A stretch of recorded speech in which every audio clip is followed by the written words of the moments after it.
So al-Bukhari rahimahullah ta'ala wanted to provide a detailed explanation on the topic of Allah subhanahu wa ta'ala's names and attributes, refuting the beliefs of the Jahmiyyah and their counterparts through verses and ahadith, and showing what he means through his chapter titles. This is why the copyists and narrators of his book understood his intention, and that's why they added to the title Jahmiyyah and others. They added that to the chapter on At-Tawhid, because the Jahmiyyah deny the attributes of Allah subhanahu wa ta'ala. They engage in nafi, negation, or denying of the qualities of Allah subhanahu wa ta'ala. And the extreme of them deny the names of Allah subhanahu wa ta'ala. Absolute negation of Dhāt, the essence of Allah subhanahu wa ta'ala, is rare.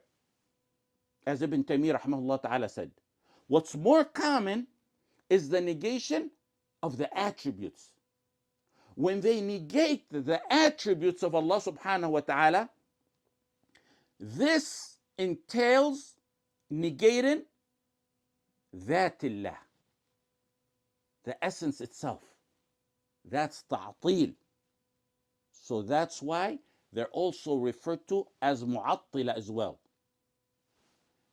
The belief of the Jahmiyyah and their likes, who deny or negate the attributes of Allah subhanahu wa ta'ala, leads to the notion that Allah subhanahu wa ta'ala is non-existent, that he's nothing, that he's ma'doom. وَالْعِيَاذُ بِاللَّهِ تَعَالَى اللَّهُ عَنْ ذَلِكَ عُلُوًّا كَبِيرًا. Removing all the attributes from the described entity leads to denying its existence. If someone claims the negation of attributes, this leads to asserting the existence of an entity without any description, and that's logically and religiously impossible. The wise, sane people know that anything that exists must have attributes that distinguish it from others, and names that denote it from others. Whoever denies the attributes of Allah subhanahu wa ta'ala, like his ability to hear and see, then goes on to reject the rest of his attributes and names, that ultimately implies, what does that imply, Abdullah? What does it imply?